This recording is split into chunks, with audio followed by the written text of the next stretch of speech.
எல்லாருக்கும் வணக்கம். ஆல்ரெடி 2 மணி நோக்கி போயிட்டுருக்கோம். நிறைய பேர் பசிக்க ஆரம்பிச்சிட்ருக்கோன்னு நினைக்கிறேன். அதில் சேசு மாதிரி மாம்ஸில் கொஞ்சம் சுகர் பேஷண்ட் வேறு, மாத்திரை போடுற டைம் ஆகிட்ருக்கோம். ஸோ அதனால் நான் ஸ்ட்ரைட்டாக சக்ஸஸ் மீட் நன்றி அப்படின்றது நம்ம ப்ரொடியூசர் விஸ்வா சாரில் ஆரம்பித்து ப்ரொடக்ஷனில் டீ கொடுக்கிற தம்பி வரைக்கும் நம்ம எல்லார் பேருமே சொல்லி ஆகணும். ஏன்னா எல்லாருடைய உழைப்பும் தான் இந்த படத்தினுடைய சக்ஸஸ். ஸோ எல்லாருக்குமே என்னுடைய மனமார்ந்த நன்றி. அப்புறம் கார்த்திக் எல்லாருமே சொன்ன மாதிரி ப்ரெஸ் அண்ட் மீடியா, நீங்கள் ஃபஸ்ட்டு ஷோ பார்த்துட்டு அன்றைக்கி நைட்டு டியூட் பண்ணது, இன்ஸ்டாகிராமில் நீங்கள் சப்போர்ட் பண்ணது, ரிவ்யூஸ்லாம் மார்னிங்கே சீக்கிரமாக சொன்னது, நிறைய ரிவ்யூஸ் பாசிட்டிவாக வந்தது. ஸோ இது எல்லாமே இந்த படத்துக்கு மிகப்பெரிய வெற்றி கொடுத்தது. ஸோ அதுக்கப்புறம் என்னுடைய உயிரினும் மேலான என் அன்பு சொந்தங்களாகிய ரசிகர்களுடைய சப்போர்ட். ஸோ தமிழ் சினிமா ரசிகர்கள் எல்லாருமே இதை ரொம்ப கொண்டாடி இருக்காங்க. ரொம்ப நல்லா போயிட்டுருக்கு.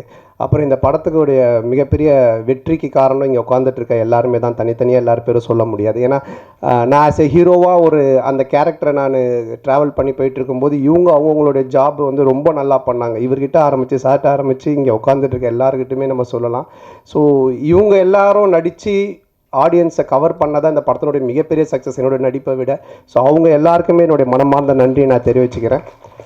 அது மட்டும் இல்லாமல் இந்த படம் இல்லை, என்னுடைய எல்லா படங்கள்லையுமே என் கூட நடித்தவங்க எல்லாருமே இருப்பாங்க. எல்லா படங்களும் வித்தியாசமான கேரக்டர்ஸில் கண்டிப்பாக கூட ட்ராவல் பண்ணுவாங்க. ஸோ அது கண்டிப்பாக உறுதி. அதுக்கப்புறமா ஹீரோயின் அவங்க என் கூட இருப்பாங்களான்றதை நான் டைரக்டர்கிட்ட கேட்கணும். அடுத்த படத்தில் சொல்லிட்டாங்கண்ணே. சரி, அடுத்த படத்தில் அப்போ இந்த படத்தில் நானும் மேகா ஆகாஷம் தான் மறுபடியும் பண்ணுறோம். சீன்ஸ் மட்டும் கொஞ்சம் டெவலப் பண்ணி வைப்பா. ஸோ எல்லாருக்கும் ஒன்ஸ் அகேன் நன்றி நான் சொல்லிக்கிறேன். ஆல்ரெடி டைம் இல்லை. நீங்கள் பேசுகிறதா இருந்தால் கொஸ்டின்ஸ் எதனா இருந்தால் நம்ம கொஞ்சம் ஃபியூ கொஸ்டின்ஸ் மட்டும் நம்ம இன்ட்ராக்ட் பண்ணிக்கலாம். வந்துட்டீங்களா தலைவா?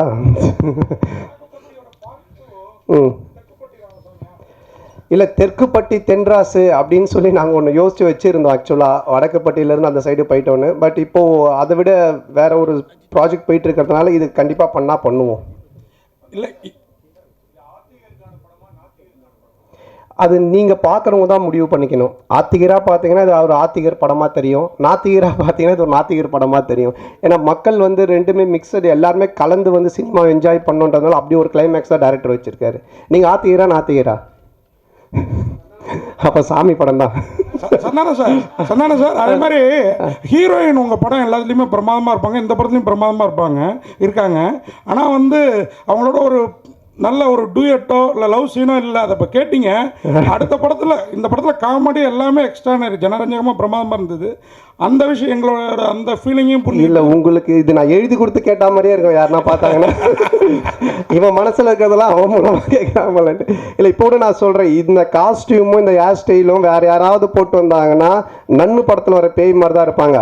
ஆனால் அவங்கள பாருங்கள் எவ்வளோ பியூட்டிஃபுல்லாக இருக்காங்கன்னு. இவங்களோட எந்த சீனுமே இல்லை தான். நான் அதான் கேட்டேன் கார்த்திக்கிட்ட, இவனும் உங்களை பேர் தான் வச்சுருக்கேன், ஆனால் இந்த ரசனை வர மாட்டுது, நான் என்ன பண்ணுறது? அதனால் அடுத்த படத்தில் கண்டிப்பாக வச்சுருக்கார்த்தி. கேட்டுங்க, அவங்க கேட்குறாங்க, நான் கேட்கலைங்க. ஆ,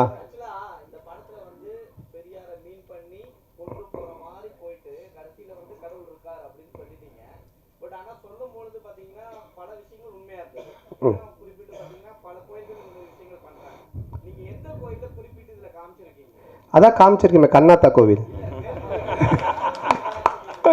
இல்லை, நீ இந்த கொஸ்டினை வேறு மாதிரி மீன் பண்ணி கொண்டு போகிற போல். அந்த மாதிரி எந்த கோவில் எதையுமே நம்ம இது பண்ணல.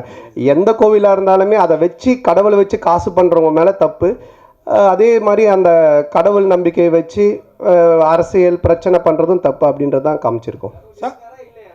உனக்கு எப்படி தோணுது? கடவுள் நம்பிக்கை இருக்கிறவங்களுக்கு இருக்குது, இல்லாதவங்களுக்கு இல்லை. ஸோ அதனால் அவங்க 2 பேருக்குமே அதை பொதுவாக தான் வச்சுருக்கோம். என்னை பொறுத்த வரைக்கும் இருக்குது. நான் சாமி கும்பிட்றவன், நான் ஆன்மீகவாதி, நான் கடவுள் நம்பிக்கை உடையவன். இப்போ கூட கயிறு கட்டிட்டு இருக்கேன். அதனால் என்னை பொறுத்த வரைக்கும் இருக்குது. இல்லாட்டி நான் சூளை வச்சுட்டு நிற்கவே மாட்டேன். அதனால் சார், இந்த படம் ரிலீஸுக்கு அப்புறம் இந்த முன்னாடி அவர் கேட்டார்ல அந்த இஷ்யூ, அது மக்களுக்கு கிளியர் ஆகிடுச்சுன்னு நம்புறீங்களா? ஆமாம், இல்லைனா இது வெற்றி படமாக இருக்காது. யாருமே சிரிச்சிருக்க மாட்டாங்க, கைத்தட்டி இருக்க மாட்டாங்க, ரிவ்யூஸ் நல்லா வந்திருக்காது. நீங்கள்லாம் பார்த்துட்டு பாராட்டி எழுதியிருக்க மாட்டீங்க. நீங்களே இந்த கேள்வி இப்போ கேட்டிருப்பீங்களா? வேறு ஏதாவது தான் எழுதியிருப்பீங்க. அதனால் அது மக்கள் ஏற்றுக்கிட்டாங்க. மக்களுக்கு புரிஞ்சிடுச்சு இவங்க என்ன சொல்ல வந்திருக்காங்க. அதுவும் இந்த கண்டென்ட் இன்றைக்கி காமெடி பொறுத்த வரைக்கும் ஹாரர் காமெடி, அப்புறம் ஃபேமிலி காமெடி, இப்படி நம்ம லவ் ராம் காமெடிலாம் போகலாம். ஆனால் ஒரு சோஷியல் காமெடி பண்ணுறது ரொம்ப கஷ்டம். டேரக்டரால் ஈஸியாக பண்ணவே முடியாது. ஏன்னா சோஷியல் கண்டென்ட்டில் கை வைக்கும்போது ரொம்ப பார்த்து வைக்கணும். ஏன்னா 2 விதமான ஆட்களுமே இருப்பாங்க. ஸோ அது ரொம்ப கார்த்திக் பியூட்டிஃபுல்லாக ஹேண்டில் பண்ணதுனால 2 விதமான ஆடியன்ஸுமே என்ஜாய் பண்ணுறாங்க. நாத்திகரும் என்ஜாய் பண்ணுறாங்க, ஆத்திகரும் என்ஜாய் பண்ணுறாங்க. ஸோ அதுக்கு உண்மையிலே டேரக்டருக்கு தான் நம்ம பாராட்டு சொல்லணும். அதே மாதிரி கூல் சுரேஷ் இந்த கண்ணாடி நீங்கள் கொடுத்ததாக தான் சொன்னார். அதுக்கு அந்த கருப்பு பெயிண்ட் அடிச்சிருக்கலாம்ல படத்தில் வர்ற மாதிரி. உண்மைதான். இதோட அந்த கண்ணாடி யாரும் யூஸ் பண்ண மாட்டாங்க நினைக்கிறேன். திருப்பி நீ வாங்கி யூஸ் பண்ணி பரத் பண்ண மாட்டேன்ல. அது அவன் அப்படி தான் பிக் பாஸ்லேருந்து ஒருத்தர்கிட்ட ஒரு ட்ரெஸ் வாங்கி வந்திருக்கான். அவங்க பேர்லாம் சொல்ல மறந்துட்டான், கண்ணாடி மட்டும் சொல்லிட்டான் இவர்கிட்ட இருந்து வாங்கினேன்ட்டு. அவனை பற்றி நீங்கள் பேசினா பேசிக்கிட்டே இருக்கணும். அதுக்கு தான் அவன் ஏதோ ஒன்று பண்ணுறான், அது கண்டுக்காதீங்க. அண்ணா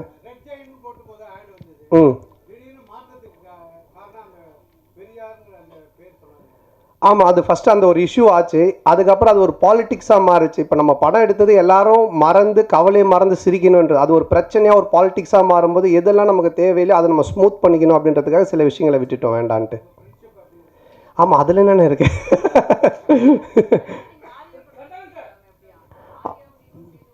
ஆமாம் ஆமாம், அதில் ஒரு ஹீரோயின் கிடச்சிட்டாங்க, இன்னொரு ஹீரோயின் மட்டும் கிடைக்கல. கொஞ்சம் அப்படியே பார்த்துக்கிட்டு இருக்கோம். எங்கே பத்திரிகை உலகின் நயன்தாரா மட்டும் இருக்கீங்க, அனுஷ்காவை காணோம். அனுஷ்கா வரலையா? அதை விட முக்கியமான இதில்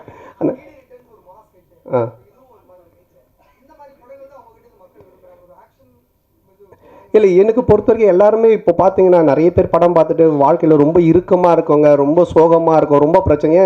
மேபி சைக்காட்ரிக் டாக்டர் 2-3 பேர் எனக்கு அவங்க பேஷண்ட்ஸ்க்கு மெயினாக இந்த ஷோஸ் எல்லாம் போட்டு காமிச்சிருக்காங்க. ஏன்னா இன்றைக்கி மக்கள்கிட்ட ரொம்ப இறுக்கம் தான் இருக்குது. எல்லாருமே முகத்தில் ஒரு சோகம், ஒரு சந்தோஷமே இல்லை.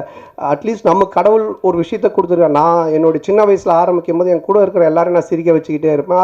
அது வந்து பாலாஜி அண்ணனோட சேர்ந்தேன். அப்போ அவர் வந்து பாப்பா என் கூட டிவியில் நடிப்பான்னு எனக்கு கூப்பிட்டு வந்தார். அப்புறம் அந்த காமெடி பார்த்துட்டு சிம்பு கூப்பிட்டு எனக்கு மன்மதனில் சான்ஸ் கொடுத்தாரு. ஸோ என்னுடைய நோக்கம் எதுவாக இருந்துச்சுன்னா என்னை சுற்றி இருக்கிறவங்கள சந்தோஷமாக வச்சுக்கணும், சிரிக்க வைக்கணும்.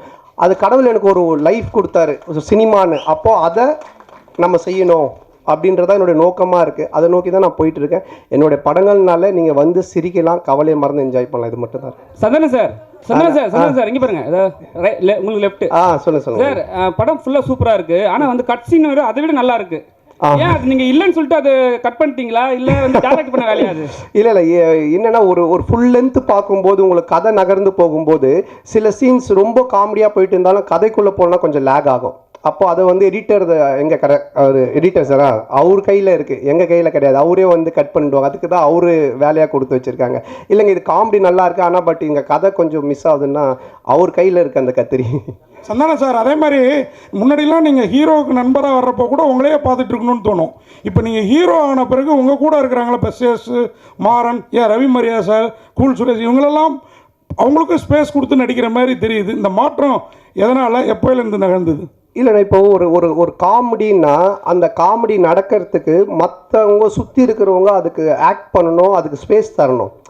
நானும் பேசுவேன் காமெடி, அவரும் பேசுவார், இவங்களும் பேசுவாங்கன்னா அது சண்டை மாதிரி ஆகிடும். அதனால தான் நிறைய படத்தில் நிறைய காமெடியன்ஸ் இருப்பாங்க, ஆனால் காமெடி ஒர்க் அவுட் ஆகாது. என்ன ஆகுனா சண்டை மாதிரி ஆகிடும்.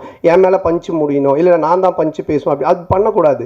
அங்கே ஒருத்தர் செட்டிலாக ப்ளே பண்ணணும், மற்றவங்க அது யார் பண்ணுறாங்களோ அவங்க கொஞ்சம் பண்ண வைக்கணும். அப்போ தான் காமெடி ஒர்க் அவுட் ஆகும். ஸோ அதை நான் இந்த படத்தில் பண்ணேன். இதுக்கு முன்னாடி இதுக்கப்புறம் வர படங்களே அதான் நான் பண்ணுவேன். என்னுடைய ரோல் நான் பண்ணிவிட்டு சுற்றி காமெடியன்ஸ் அவங்க என்ன பண்ணுறாங்களோ அதுக்கு நம்ம ஸ்பேஸ் கொடுத்து ஒர்க் பண்ணுறது. ஸோ இதுதான் காமெடியோட ஃபார்முலாவே. இப்போ நான் ஒன்று சொல்கிறேன்னா அதுக்கு நீங்கள் அமைதியாக இருந்தால் தானே சிரிப்பு வரும். நீங்களும் நானும் மாற்றி மாற்றி பேசிக்கிட்டு இருந்தால் அப்படி இருக்கும். ஸோ அது அந்த ஒரு சந்தானம் சார், இப்போ ரஜினி சாரை வந்து ஒரு விஷயம் சொன்னாங்க, சங்கின்னு விஷயம் சொன்னாங்க சார்.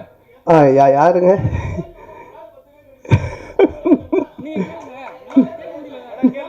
சரி அண்ணன் கேட்டு முடியிட்டா அப்புறம் அண்ணன் கேளுங்க, நீங்கள் கேளுங்கண்ணே.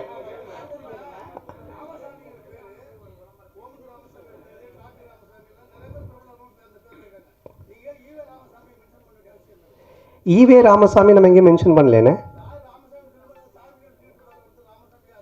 இல்லைண்ணே, படம் பார்த்தீங்களாண்ணே? படத்தில் அந்த பையன்கிட்ட வந்துட்டு கடவுள் நம்பிக்கை இல்லைன்னு ஒன்று சொல்லுவாங்க அவங்க அம்மா. அதாச்சும் கடவுள் இருக்காரான்னுவாங்க. நான் இவ்வளோ கஷ்டப்படுறேன், பானை செய்கிறேன், நான் எப்படி கடவுளை நம்புறதுன்னு அவன் சொல்லுவான்.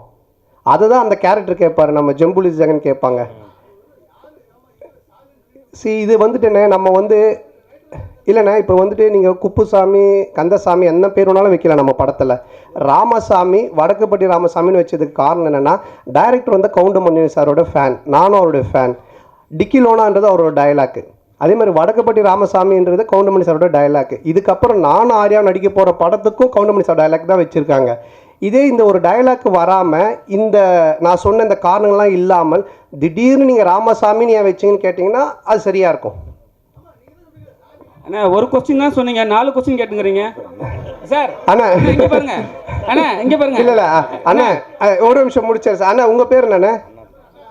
அண்ணாதோர. அப்போ நீங்கள் வந்து ஏடிஎம்கேல வந்துட்டு இதுவாக இருக்கீங்களா? டிஎம்கே வந்துட்டு ஏன் நீங்கள் அண்ணாதோரன் பேர் வச்சிருக்கிறீங்க அப்படின்னு கேட்டால் என்ன சொல்லுவீங்க? என்னென்ன இதா? அடுத்த கொஸ்டின் அண்ணா, சோஷியல் மீடியாவில் வந்து சங்கின் வந்து ஒரு பெரிய ஆக்டரை சொல்லியிருந்தாங்க. அதுக்கப்புறம் நீ அந்த ஈவேரா மேட்டர் எடுத்துன்னு வந்து உங்களையும் வந்து சங்கின்னு சொன்னாங்க. அதுக்கு ஏதாவது பதில் இருக்கா உங்களுக்கு? சங்கின்றது என்னங்க? இப்போ நான் கூட 6வது இல்லை, நான் ஸ்கூல் படிக்கும்போது ஒரு பொண்ணை லவ் பண்ணியிருந்தேன். அந்த பொண்ணு பேர் சங்கீதா. நான் சங்கின்னு தான் கூப்பிடுவேன். அதுக்காக சங்கி ஆகிடுமா? என்னங்க இருக்கு? நெக்ஸ்ட் ஓகே சார், அதே டயத்தில் இப்போ ஒரு கேள்வி. இதை நேர்கள் ரவி சார் பேசுகிறப்போ வடக்குப்பட்டி ராமசாமிக்கு சலாம் போடுங்கன்னாரு. லால் சலாம் ரிலீஸ் ஆகிருக்கு, அடுத்த வாரத்தை நோக்கி போகிறதுனால அந்த டைலாகை யூஸ் பண்ணாரா தெரியலீங்களா? சார்கிட்ட தான் கேட்கணும் அவர் என்ன மீனிங்கில் சொன்னார் அப்படின்னு சொல்லிட்டு. ஆனால் ஏதாவது முடிச்ச லாஸ்ட் கொஸ்டினா?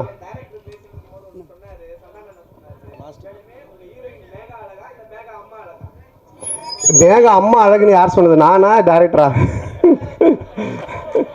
இல்லை கண்டிப்பாக 2 பேருமே அழகு தான். ஸோ அதனால் ரொம்ப சந்தோஷம் உங்கள் எல்லாருமே சந்திச்சதில். ரொம்ப இவ்வளோ நேரம் பொறுமையாக இருந்து இந்த ஒரு வெற்றி சக்ஸஸ் மீட்டுக்கும் சப்போர்ட் பண்ணிட்டு இருக்கவங்க எல்லாருக்குமே ரொம்ப நன்றி. தொடர்ந்து சப்போர்ட் பண்ணுங்கள். நீங்கள் எனக்கு சப்போர்ட் பண்ணுறது, யாரெல்லாம் சிரித்து இந்த படம் பார்த்து என்ஜாய் பண்ணுறாங்களோ அவங்க எல்லாருக்குமே நீங்கள் சப்போர்ட் பண்ணுறதுக்கு சமமான ஒரு விஷயம்.